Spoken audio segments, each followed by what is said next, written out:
Shalom, shalom, bien-aimés.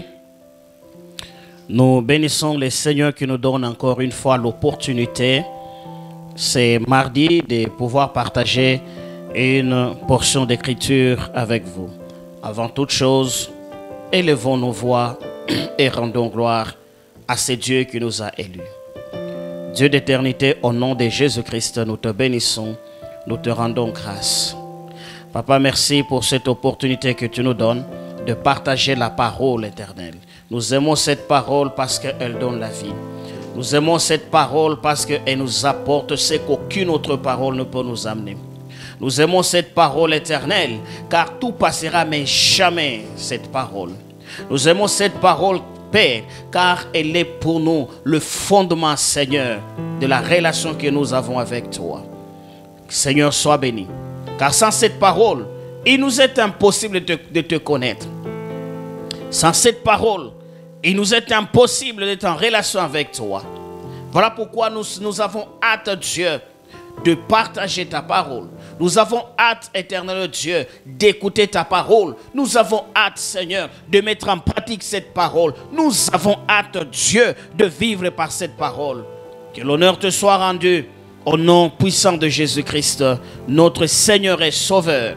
C'est lui qui revient bientôt dans la gloire du Père, afin de prendre l'Église et l'amener, Seigneur, dans cette qui est une espérance puissante et qui ne faillira jamais. Seigneur, merci. Au nom puissant de Jésus, Amen. Que Dieu nous bénisse. Ce soir, nous sommes en train de continuer sur les thèmes que nous avions commencé la fois passée. Connaître Dieu. Et la fois passée, nous avions circonscrit notre propos sur les sous-thèmes, concepts, la connaissance en tant que concept. Et là, nous avions atterri en donnant quelques pistes comment avoir la connaissance. Nous avions dit pour avoir la connaissance, il faut se sacrifier, il faut dépenser. Et aujourd'hui, nous allons exploiter le même thème, mais un autre sous-thème. Et le thème que nous allons exploiter ce soir, c'est connaître Dieu, mais le sous-thème, l'impact du niveau. Alléluia. Alors, nous sommes dans Psaume 42. Nous lisons le premier et le second verset. La Bible dit: comme une biche soupire après des courants d'eau, ainsi mon âme soupire après toi, ô Dieu. Comme une biche soupire après des courants d'eau, ainsi mon âme soupire après toi, ô Dieu. Mon âme a soif de Dieu, du Dieu vivant. Quand irai-je et paraîtrai-je devant la face de Dieu? Alléluia. Et le second texte, c'est Osée 6, le troisième verset, où nous prenons juste la partie A, où il est dit: connaissons, cherchons à connaître Dieu. Nous nous arrêtons par là. Connaissons et cherchons à connaître Dieu. Nous prions Dieu. Mais ce qui est important, c'est de connaître les dieux que nous sommes en train de prier. C'est pourquoi nous sommes en train de cerner, nous sommes en train de tourner à travers certains concepts, à travers certains sous-thèmes. Juste l'objectif est de nous amener à connaître Dieu. L'objectif est de nous amener à comprendre Dieu. Bien sûr, dans la mesure de ce que Dieu nous a donné. Car personne ne peut comprendre Dieu totalement. Il n'y a que le Saint-Esprit. Comme dit 1 Corinthiens 2, seul l'Esprit de Dieu sonde le profondeur de Dieu. Donc il n'y a que le Saint-Esprit qui connaît Dieu. Mais l'homme connaît en partie. L'homme, tout ce qu'il fait, c'est en partie. Alors, les psalmistes sont en train de dire: mon âme soupire après toi, ô Dieu, comme la biche qui soupire après des courants d'eau.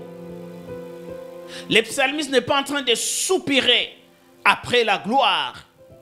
Il n'est pas en train de soupirer après la puissance. Il n'est pas en train de soupirer après la renommée. Il n'est pas en train de soupirer, je ne sais pas, après les femmes, après les hommes, après le mariage. Mais il démontre son soupir, c'est après Dieu. Il soupire connaître Dieu. Il soupire rencontrer Dieu. Il soupire connaître Dieu dans la profondeur. Mon âme soupire. Mon âme soupire connaître Dieu. Mon âme soupire expérimenter des choses avec Dieu. Lorsque l'âme soupire, elle se rend compte d'abord de la soif qu'elle a. Elle se rend compte du vide qu'elle a. Et elle dit, je dois m'avancer maintenant vers Dieu. J'aimerais dire à quelqu'un, la soif que tu as de Dieu détermine ce que tu pourras avoir. La profondeur de la soif que tu as de Dieu détermine de quelle manière Dieu pourra aussi se révéler à toi. Parce que quelqu'un qui n'a pas soif de Dieu, Dieu ne peut pas aussi se révéler à lui. Dieu se révèle dans la mesure de la soif que tu manifestes en le cherchant. J'aimerais répéter cette parole. Dieu se manifeste, Dieu se révèle dans la mesure de la soif que toi, tu démontres en le cherchant. Si tu n'as pas soif, tu ne pourras pas connaître Dieu dans la profondeur. Si tu n'as pas soif, tu ne pourras pas toucher Dieu dans certaines dimensions. Lorsque nous parlons de réveil dans le monde, chaque fois qu'il y a eu un réveil, ça commençait par des personnes qui avaient soif de Dieu. Lorsqu'on parle des Quakers, c'était des personnes qui avaient soif de Dieu. Et ils ont impacté le monde pendant tout un siècle. Ils se sont sacrifiés. Ils se sont saignés. Ils ont tout quitté, tout abandonné. Avec juste la soif, nous voulons voir Dieu. Nous voulons toucher Dieu. Nous voulons que Dieu se manifeste comme au temps des apôtres. Et Dieu les a exaucés. Et nous avons tous été témoins de ce qu'a été le réveil du pays de Galles. Le réveil en Irlande, Suède et consorts. Tout est parti de la soif qu'avaient certaines personnes. Et que ne dirons-nous du réveil qu'il y a eu à Azusa Street avec Papa Seymour? C'était toujours des gens qui avaient soif, des gens qui se rencontraient. Ils n'avaient rien à se dire entre eux, mais ils avaient quelque chose à dire à Dieu. Mais aujourd'hui, nous venons à l'église, nous avons des choses à nous dire entre nous, mais nous n'avons rien à dire à Dieu. C'est pourquoi, personnellement, quand je me suis converti, les grands que j'ai trouvés, disons, les personnes qui nous ont précédés dans la foi, nous ont élevés avec une discipline stricte. Lorsque tu viens à l'église, c'est d'abord Dieu, le reste après. Tu arrives à l'église, oui, salue les gens, c'est le respect. Mais juste après la salutation, mets-toi à chercher Dieu, les cultes commencent, et après les cultes, tu as la latitude de t'entretenir, de parler avec les autres, même pendant 2 heures, 3 heures, pas de problème. Mais au moins, c'est cette discipline-là que tu dois avoir quelque chose à dire à Dieu. Et personnellement, j'ai gardé cette discipline jusqu'à aujourd'hui. Et ce qui est étonnant, c'est de voir que le culte est en train de se dérouler. Mais il y a un frère, une sœur à côté en train de parler. Il y a quelqu'un qui est en dehors de ce qui s'est fait. Non, bien-aimé, la soif que tu as détermine ce que tu peux avoir de Dieu. Ta soif peut attirer Dieu, mais dans la profondeur, proportionnellement à la profondeur que tu manifestes. C'est vrai, des fois, les prédicateurs peuvent nous dire, demande à Dieu la chose qui te paraît impossible. Tu peux beau crier, tu peux beau dire des choses, mais attention, pour avoir la chose la plus compliquée, la plus complexe, cela est fonction de la profondeur ou de la hauteur de ta soif. Celui qui n'a pas soif peut beau demander à Dieu des choses compliquées. Permettez-moi de vous dire, cela pourra ne pas arriver. Pourquoi? Parce qu'il n'y a pas une soif. Dieu aime se manifester là où il a soif. Il aime se cacher et c'est par la soif qu'on arrive à le dénicher. C'est lorsque tu as soif et lui aussi se rend compte que ce cœur s'y a soif, ce cœur ici est en train de me chercher, ce cœur me désire comme la biche soupire après des courants d'eau. Et Dieu ne va pas rester dans son lieu de retranchement. Et il va sortir, il va se manifester. Donc j'aimerais dire à quelqu'un, ta soif fera sortir Dieu de sa cachette. Ta soif fera bouger Dieu. Et si tu n'as pas soif, il est impossible que tu connaisses Dieu. Il est impossible que tu connaisses Dieu. Que Dieu bénisse quelqu'un qui se décide d'avoir soif, qui se décide de chercher Dieu profondément. Et lorsque tu as soif, et quand Dieu se manifeste, il y a une maîtrise que tu auras. Tu vas maîtriser certaines choses. Et chaque fois que tu maîtrises une chose, il y a toujours une nouvelle. Parce que tu seras animé toujours de la soif. Aujourd'hui j'ai reçu, demain j'aurai encore soif. Aujourd'hui j'ai compris, demain je me rendrai encore compte que je n'ai pas compris. Que ne dirons-nous dans ce monde lorsqu'on appelle quelqu'un expert? On l'appelle maître, c'est-à-dire il a la maîtrise de choses. C'est sa maîtrise qui lui donne de la valeur. La maîtrise dont tu feras montre dans la présence de Dieu va te donner une certaine valeur, que ce soit vis-à-vis de Dieu ou même dans le monde. Je me souviens chaque fois qu'il y a des réunions, vous pouvez voir, les autres sont payés d'une certaine façon, mais les gens qu'on appelle le maître ou les experts, ils sont payés différemment des autres. Pourquoi? C'est la maîtrise dont il fait montre dans la matière qui lui donne une certaine valeur. Bien-aimé, aie soif de Dieu. Cherche Dieu et tu seras expert en quelque chose. Alléluia. Et là, tu auras une position en Dieu. Dieu va t'accorder une position en fonction de la soif que tu as, en fonction de la maîtrise que tu as, qui vient de la soif que tu manifestes. Alors ce soir, j'aimerais que nous puissions comprendre 3 niveaux de connaissances. Parce que nous devons connaître Dieu. Alors il y a 3 niveaux. J'aimerais juste parler des 3 niveaux dans lesquels nous allons, chacun va se situer. Aujourd'hui, à quel niveau suis-je? Aujourd'hui, quand je fais telle chose, quand je marche de telle façon, quand je prie de telle façon, à quel niveau suis-je?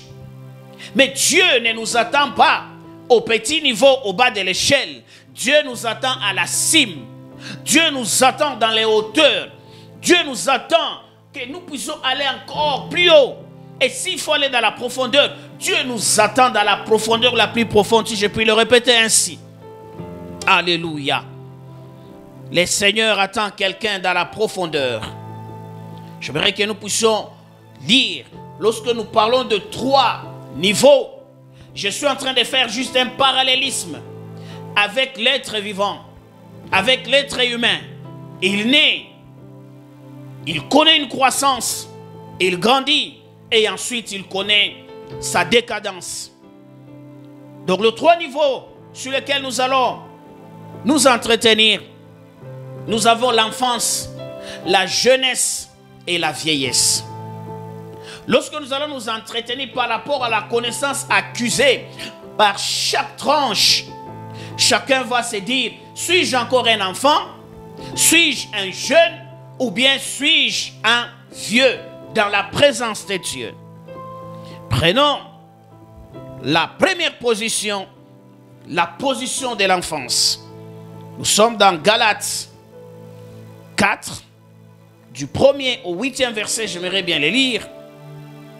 Or, aussi longtemps que l'héritier est enfant, je dis qu'il ne diffère en rien d'un esclave, quoiqu'il soit le maître de tout.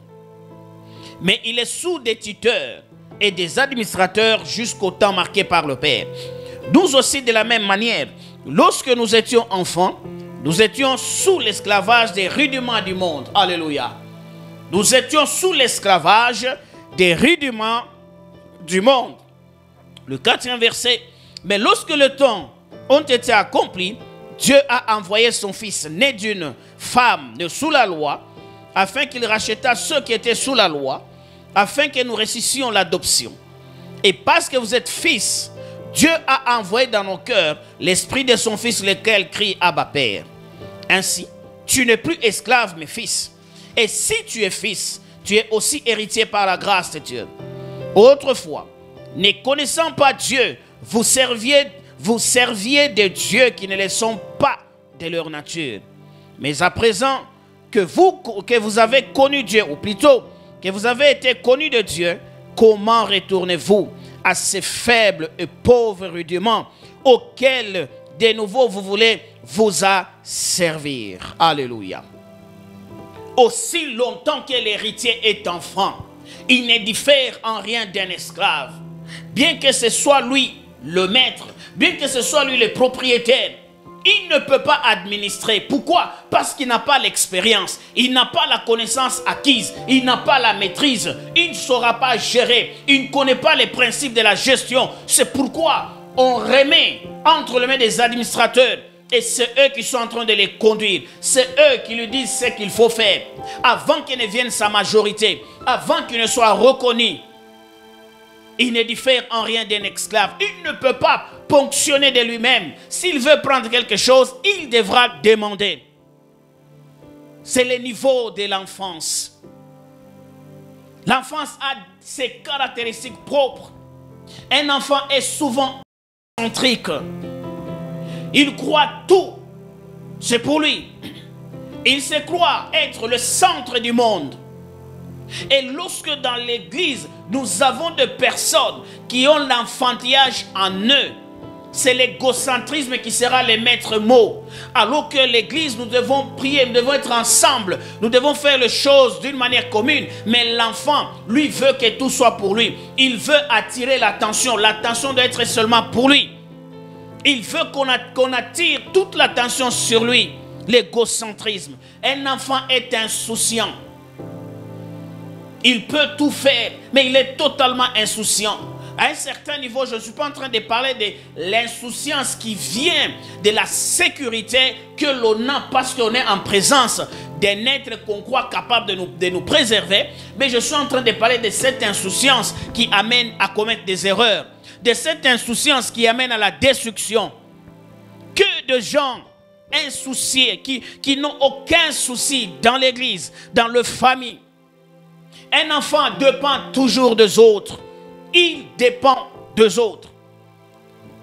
Et ce matin, j'aimerais encore, ou ce soir, selon l'endroit où vous nous recevrez, j'aimerais dire à quelqu'un de quitter la dépendance. Pourquoi? Parce que lorsqu'on est dépendant, il y a des choses qu'on ne fera pas. Que de gens, pour que tu pries, il faut qu'on te pousse.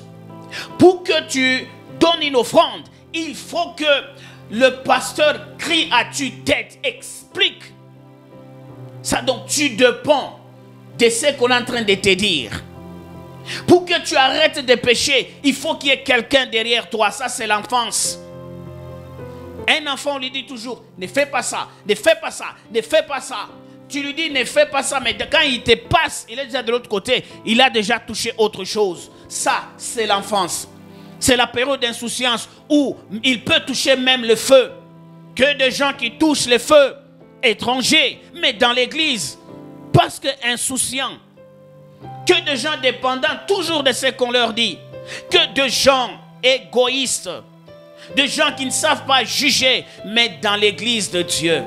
Or, dans l'église, nous sommes appelés à croître, à grandir, afin de connaître et juger, afin d'avoir un jugement décent. Un jugement merveilleux. Mais lorsqu'on est enfant, on croit que c'est à nous, c'est nous qui devrions tout recevoir. C'est moi qui dois tout recevoir. Parce que je me crois être le centre du monde. Et pour terminer les quelques caractéristiques de l'enfance, un enfant tombe toujours. Lorsque dans ta vie tu tombes toujours dans le péché, c'est bien bon, tu tombes, tu te relèves. Mais laisse-moi te dire ce matin, quel est ton niveau? C'est que ton niveau, il est celui de l'enfance. Parce que c'est l'enfant qui pêche, qui pêche, qui pêche. Alléluia. Les fils prodigues dans Luc 15, il croyait qu'il avait atteint la maturité. Il a réclamé la part de biens qui lui revenaient. Mais ensemble, lorsque nous lisons, nous connaissons la conséquence. Il est allé dilapider l'argent dans une vie brillante. Ça, c'est le niveau de l'enfance. Parce qu'il devrait dépendre des administrateurs qui devraient dire non, ne va pas sur le chemin de la prostituée. Tu iras dépenser ton argent et un jour, c'est ta propre vie qui s'en ira. C'est le niveau de l'enfance. Il a tout dilapidé. Et la réflexion est venue par après que non, je ne suis plus rien. Mieux vaut rentrer auprès du Père. Alléluia. Le niveau de l'enfance. C'est un niveau qui est bien sûr passager. Parce que nous naissons et nous devons grandir. Mais lorsque toute ta vie, tu tombes dans le péché, tu te relèves. Et surtout lorsque nous nous emparons de cette parole qui dit, le juste, cette fois le juste tombe, cette fois l'Éternel le relève, ça devient pour nous une carte blanche pour pécher.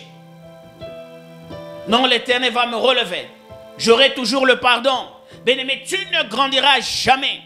Tu ne quitteras jamais cette étape. C'est pourquoi l'apôtre Paul dit, bien que le bien lui appartient, il ne peut pas les administrer. Il y a des faveurs, il y a des grâces, il y a des promesses qui ne pourront jamais être logées chez toi parce que tu es enfant, parce que tu n'as pas la connaissance nécessaire, tu n'as pas la connaissance qu'il faut pour cette administration. Les niveaux de l'enfance. Nous devons bien sûr naître, mais grandir. Celui qui demeure toujours enfant, il y a un problème chez lui. Ma prière ce soir, ma prière pour toi qui écoutes, et qu'après la naissance, que tu évolues. Combien les parents sont soucieux, combien ils sont inquiets lorsque l'enfant ne grandit pas. Parce qu'après un certain temps, l'enfant doit manifester des signes de croissance. Mais lorsque celui-ci n'est pas en train de grandir, les parents sont pleins de soucis. Alors ce matin, ce soir, j'aimerais dire à quelqu'un, fais un effort. Fais un effort. Ne sois pas pressé de déclarer comme l'enfant prodigue, donnez-moi ma part. Je m'en vais. Je suis arrivé au niveau où je dois gérer. Je suis arrivé au niveau où je dois créer un ministère parce que la prophétie m'a dit que tu as un ministère et puis tu te décides, il est temps pour moi de commencer mon ministère. Attention, attention, il y a toujours un temps pour chaque chose. Tu risques de finir comme les fils prodigues. Que des enfants, même dans les sacerdoces, quelqu'un peut beau avoir le don, peut beau manifester les dons, mais lorsque nous vérifions dans les caractères, il y a toujours cette chute, relèvement, ça démontre déjà les niveaux qu'il a. Ce n'est qu'un enfant. Parce qu'il y a des enfants aussi qui développent des aptitudes terribles, des aptitudes vraiment des grandes personnes, mais c'est encore un enfant. J'ai suivi un documentaire d'un enfant, un Éthiopien qui vivait aux États-Unis. À 12 ans, il était déjà en train de préparer sa thèse de doctorat. Alors, les gens avec qui il étudiait, c'était des grandes personnes. Il était les tout petits. Mais à un certain moment, l'enfance s'est manifestée. Les autres se comportaient comme des grands. Oui, lorsqu'on entrait sur les terrains de démonstration, c'était un génie hors pair. Mais à un certain moment, l'enfance le réclamait toujours. Il posait des actes qui manifestaient que c'est encore un enfant. Bien-aimé, le fait que tu sois bourré de dons ou de grâces ne t'épargne pas de chercher à grandir. Ne t'épargne pas de chercher à grandir. Alors attention à ceux qui tombent, qui se relèvent. Et le deuxième niveau que nous allons épingler, c'est le niveau de la jeunesse. Les niveaux de la jeunesse. Je vous écris, Père, parce que vous avez connu celui qui, dès le commencement, je vous écris, c'est la partie B, je vous écris, jeunes gens, parce que vous avez vaincu le malin. Je vous ai écrit, petits enfants, parce que vous avez connu le Père. Je garde juste la partie B. Je vous écris, jeunes gens, parce que vous avez vaincu le malin. Et au verset 14, je vous ai écrit, Père, parce que vous avez connu celui qui est dès le commencement. Je vous ai écrit, jeunes gens, parce que vous êtes forts et que la parole de Dieu demeure en vous et que vous avez vaincu le malin. Lorsqu'on parle de la jeunesse, il y a la notion de la victoire que l'apôtre Jean est en train de faire ressortir. Vous avez vaincu. Autrement dit, c'est un moment où la force de la personne est en train de s'exprimer. Pour vaincre, il faut de la force. Pour vaincre, il use de la force et il arrive à la victoire. Il y a la force qui se manifeste. Il y a la force qui s'exprime. La période de la jeunesse, c'est la période d'agitation. Agité à cause de sa force. Agité à cause de ce qu'il peut accomplir avec la force dont il fait montre. La période de la jeunesse, c'est la période où on croit plus en lui-même. Et ces choses que nous disons sont aussi applicables, que ce soit dans le ministère, que ce soit dans la vie courante, où l'on trouve des gens qui croient imbus de lui-même. La personne croit en elle-même. Je suis capable de tout. Je peux tout. Que des jeunes sœurs, croyant en leur beauté, pensant vivre à cause de sa beauté, ce n'est que la beauté qui les embellit pendant la jeunesse, mais après un certain temps, cette beauté disparaîtra. Que de personnes qui croient tout répondre. Je suis capable de répondre. Moi, je ne laisse rien passer. Moi, c'est du tic au tac.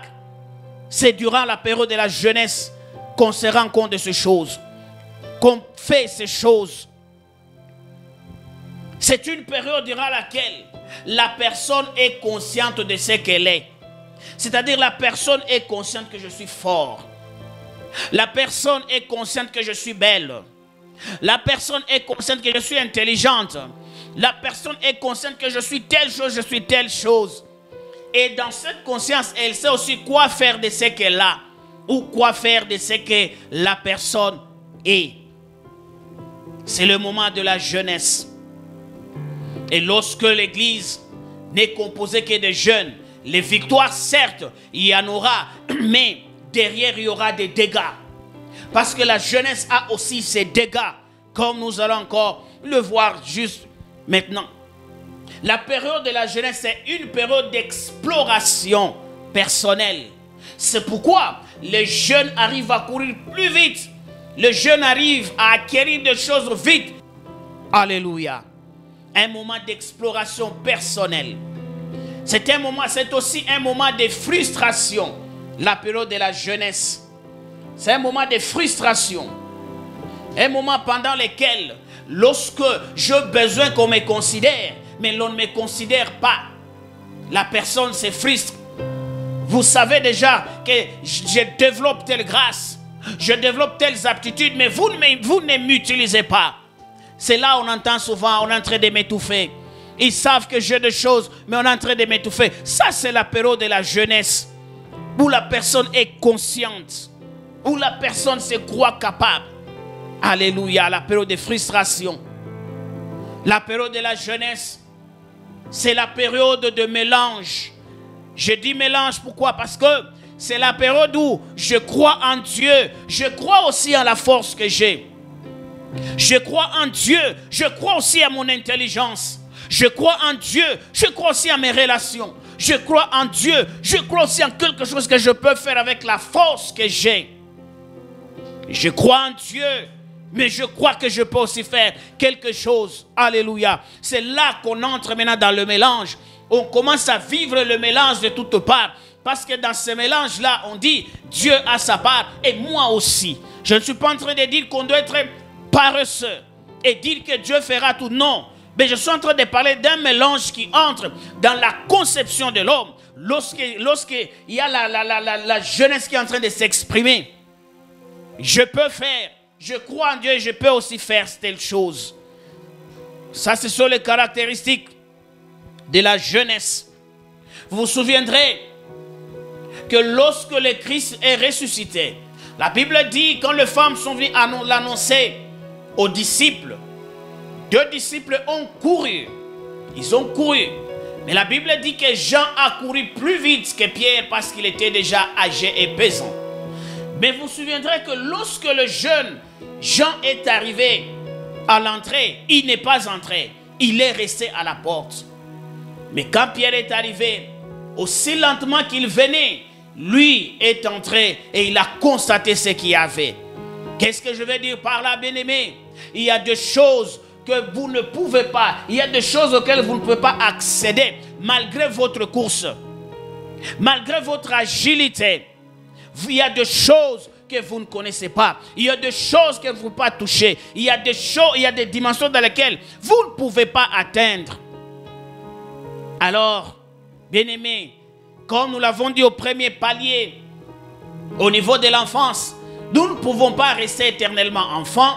De la même façon, je le répète, nous ne pouvons pas rester éternellement jeunes. Nous devons encore aller plus loin. Nous devons aller plus loin. Et vous comprendrez que le troisième niveau, le niveau des vieillards, c'est le niveau qui rassemble tout. C'est le niveau de la personne qui connaît tout.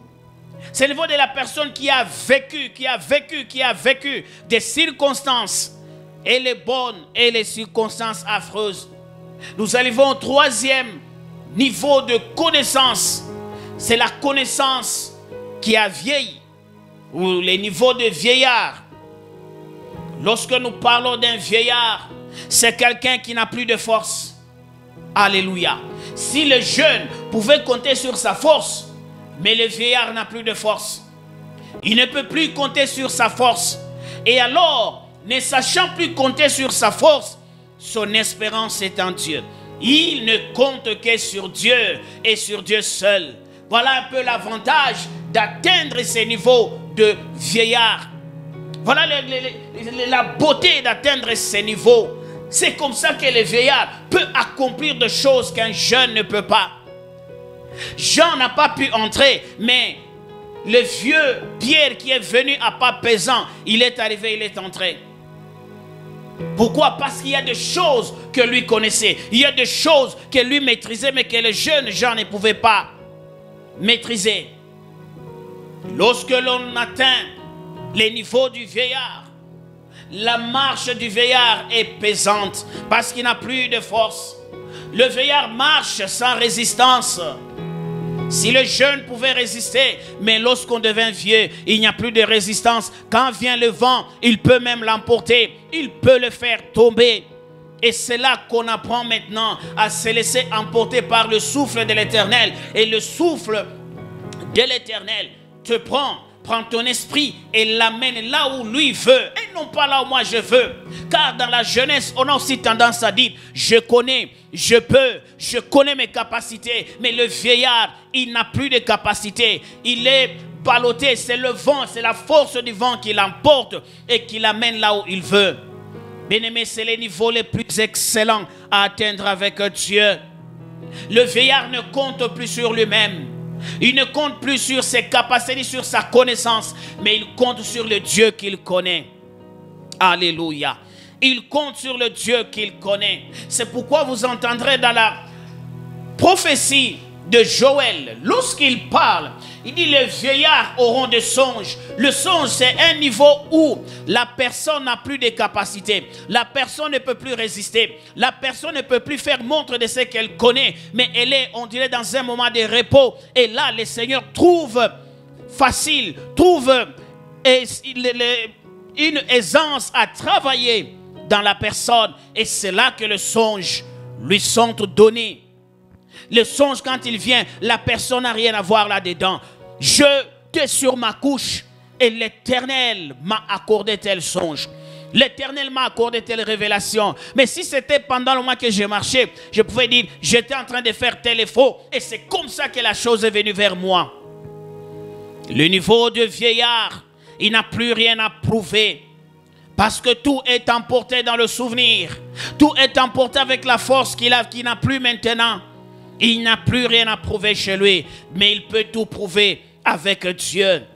C'est pourquoi c'est en Dieu qu'on se renouvelle. Lorsqu'on a perdu la force durant la marche, lorsqu'on a perdu tout, c'est en Christ qu'on se renouvelle et l'on devient fort tout en étant vieux. Un vieux n'a plus rien à prouver. Un vieux Alléluia. Il s'appuie sur sa canne pour marcher. Parce qu'il n'a plus de force. C'est la canne qui lui permet de tenir. C'est la canne. Et si la canne se brise, c'est fini. Et je vais dire à quelqu'un, il faut courir. Quitte le stade de l'enfance. Que ta connaissance quitte le niveau de l'enfance. Que ta connaissance ne s'arrête pas au niveau de la jeunesse, mais que ta connaissance atteigne le niveau du vieillard. Le vieillard s'appuie sur sa canne pour marcher. Il s'appuie sur sa canne pour faire certaines choses. Et j'aimerais dire à quelqu'un ce soir, cette canne est constituée de témoignages de choses qu'il a vécues, de choses qu'il a vu Dieu faire, de choses qu'il a accomplies avec Dieu. La canne sur laquelle s'appuie le vieillard est constituée de larmes. La canne sur laquelle s'appuie le vieillard est constituée de sacrifices. Le nombre de fois qu'il a eu à se priver de quelque chose afin de bâtir des autels, c'est sa canne qui est en train de croître et de se solidifier. Le fois qu'il a eu à refuser de pécher, sa canne est en train de se solidifier. Et une fois qu'il a vieilli, il pourra s'y appuyer, elle ne se cassera pas. Mais si au niveau de l'enfance, tu es toujours tombé, relevé, tombé, relevé, tombé, relevé, quelle sera ta canne lorsque tu seras vieux? Et si jamais tu y arrivais? Alléluia. La canne retrace les victoires que tu as eues. La canne retrace les souffrances que tu as dû endurer pour Christ. Pas les souffrances endurées justement, mais les souffrances endurées injustement. Alléluia. J'aimerais dire à quelqu'un ce soir, quand tu constitues la canne qu'il te faut, afin d'atteindre ces niveaux de la connaissance en tant que vieillard. Dans Ézéchiel, au chapitre 47, la Bible est en train de nous parler de l'eau qui sort du temple. Et lorsque l'ange est arrivé devant l'homme de Dieu, il a commencé à mesurer. Il a mesuré le premier niveau. L'eau était au niveau de cheville. C'est le niveau de l'enfance. C'est le niveau où l'expression de l'homme est encore vivante. C'est le niveau où le combat de l'homme est encore vivante. C'est le niveau où l'homme a toutes ses facultés. Où l'homme dépend de lui. L'homme dépend de ce qu'il a. Et lorsqu'il a fait la deuxième mesure, l'eau est arrivée au niveau de genoux. Lorsque l'eau arrive au niveau des genoux, dans les bas, au niveau des mollets, on commence à sentir sa force. On commence à sentir la force du courant. Mais entre-temps, au-dessus, l'homme a encore son expression. C'est là où nous avions parlé, qu'il y a ce mélange, qu'il y a cette dualité dans la jeunesse où j'opère, mais tout en pensant que c'est moi qui ai opéré alors que c'est Dieu qui a opéré. J'aime Dieu, mais il y a aussi mon expression personnelle. J'aime Dieu, mais il y a aussi mes œuvres qui doivent se manifester. Et lorsqu'il a mesuré, la troisième fois, c'était au niveau de la hanche. Et la dernière fois, lorsque c'est arrivé au niveau de la torse, la Bible dit, c'était un courant qu'on ne pouvait traverser qu'à la nage. Et lorsque vous traversez à la nage, le courant peut vous emporter. Le courant peut vous amener partout où il veut. Bien aimé, atteindre la haute dimension de la connaissance de Dieu, il n'y a plus d'expression de l'homme, mais c'est Dieu lui-même qui te prend et qui t'amène là où il veut. Tu peux vouloir aller à gauche, il t'amène à droite. Tu peux vouloir monter, lui il te fait descendre. C'est comme ça que le Christ pouvait dire à Pierre, lorsque tu étais jeune, tu t'es saigné la ceinture et tu allais là où tu voulais. Mais lorsque tu seras grand, tu dépendras de celui qui te conduira. Lorsque nous atteignons le niveau où l'eau de l'esprit peut nous amener là où il veut, c'est ça le niveau de la connaissance que Dieu attend de nous. C'est le niveau de la connaissance que Dieu attend dans les sacerdoces. C'est le niveau de la connaissance que Dieu attend de chacun dans son domaine. Ce n'est pas seulement dans les sacerdoces. À tous les niveaux, tu es architecte. Dieu a quelque chose à voir avec toi. Tu es homme d'affaires. Dieu a à voir avec toi. Parce que la Bible ne parle pas seulement du salut, mais elle parle aussi de toutes choses qui accompagnent la vie. Il y a des principes relatifs aux affaires. Il y a des principes relatifs à la vie sociale. Il y a des principes relatifs aux études, à toutes choses. Lorsqu'on atteint les niveaux où c'est les courants qui nous emportent, bien aimé, on perd tout. Lorsque tu es emporté par l'eau, tu ne peux pas continuer à garder ce que tu avais en main. Tu dois le perdre. Lorsque le courant t'emporte, tu dois tout perdre. Mais une chose est merveilleuse, c'est que la Bible dit, cette eau, là où elle passait, là où elle allait, elle renouvelait la vie de cet endroit. Là, les arbres avaient des feuillages toujours verts. Là, le fruit était, les arbres donnaient les fruits, non pas selon les saisons normales, mais à une saison tout autre, 12 fois l'année. Autrement dit, bien-aimé, lorsque tu acceptes de tout perdre sur le chemin de la recherche de la connaissance de Dieu, au-delà, là où tu vas aller, tu vas tout retrouver. Toutes choses que tu as perdues parce que tu cherchais à connaître Dieu. Parce que l'autre fois, nous avons dit, la connaissance coûte cher. La connaissance demande de sacrifice. Lorsque tu as perdu à cause de la connaissance que tu es en train de chercher, lorsque tu vas arriver de l'autre côté, tu vas récolter. Tu ne récolteras pas comme tout le monde, mais tu vas récolter 12 fois l'année. Alléluia. Là où les autres récoltent 4 fois ou 3 fois ou 2 fois, toi tu vas récolter 12 fois. Pourquoi? Parce que tu as d'abord tout lâché. Parce que tu t'es laissé emporter par le courant de l'Éternel.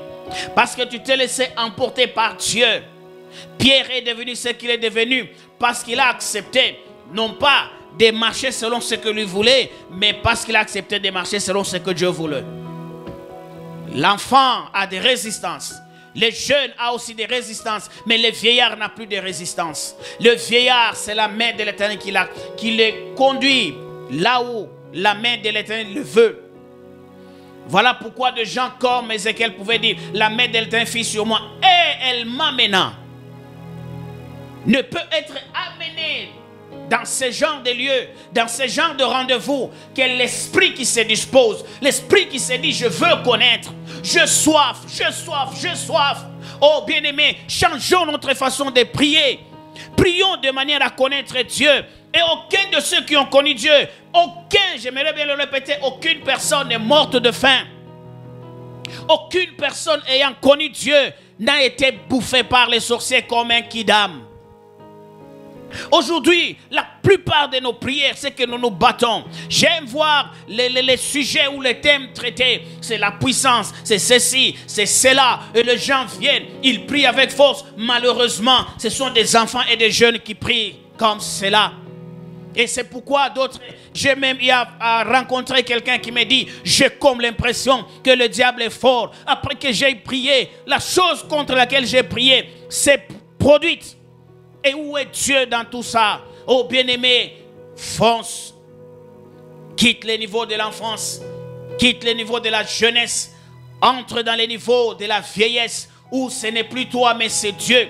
Où ce ne sont plus tes pensées mais ce sont les pensées de Dieu. Où ce n'est plus la philosophie mais c'est la pensée de Dieu. Où ce ne sont plus mes connaissances à moi mais c'est la connaissance qui vient d'en haut qui me remplit. Et je parle en fonction de ce que j'ai vu auprès de Dieu. Bien-aimés, faisons cet effort de quitter. Souvent, il y a la peur. On se dit, si je m'en allais, que sera ma famille? Si je me disais, je me lance fortement, que sera ma famille? Que diront les uns les autres? Bien-aimés, ceux qui disaient à Bartimée, tais-toi. Le maître est en train de passer, ne le dérange pas. Ce sont les mêmes qui lui ont dit, courage, lève-toi, vas-y. Les mêmes personnes qui te critiquent parce que tu t'es lancé dans la recherche forte, dans la recherche puissante de la connaissance de Dieu. Ce sont les mêmes qui te diront, Dieu est avec toi. Je vois maintenant que Dieu est avec toi. Lorsque l'Éternel va commencer à opérer avec toi, ce sont les mêmes personnes qui te diront, assurément, Dieu est avec toi. Assurément, Dieu t'a visité. Assurément, tu as trouvé Dieu. Bien-aimé, il est temps de chercher la connaissance de Dieu. Arrêtons de vains discours. Arrêtons de vaines discussions.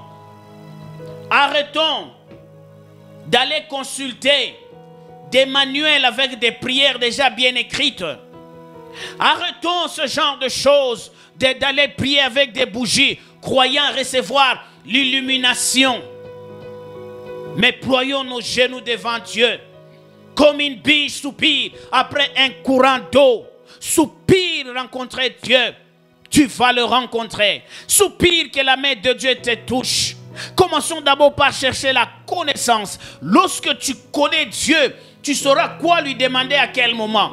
Lorsque tu arrives à connaître Dieu, Dieu va s'occuper de toi. Lorsque tu arrives à connaître Dieu, Dieu sera jaloux de toi. Dieu ne permettra pas que n'importe qui te touche. Pourquoi? Parce que tu le connais. Pourquoi? Parce que tes paroles pèsent dans sa présence. Bien-aimés, apprenons à chercher Dieu. Quittons l'enfance, quittons la jeunesse, courons vers les niveaux de vieillard. Un enfant de 10 ans, de 15 ans, s'il comprend ces choses, il va atteindre le niveau de vieillard. Vieillard n'est pas fonction de l'âge que nous avons dans l'église. Vieillard n'est pas fonction de l'âge physique que nous avons. Mais c'est fonction de la connaissance que nous avons atteint en Dieu. C'est fonction de ce que nous connaissons de Dieu. Alléluia. Celui qui atteint ces niveaux, Dieu sera pour lui une évidence. Jamais il ne dira le diable est puissant. Jamais il ne dira voilà ceux qui prient dans telle loge paraissent être forts.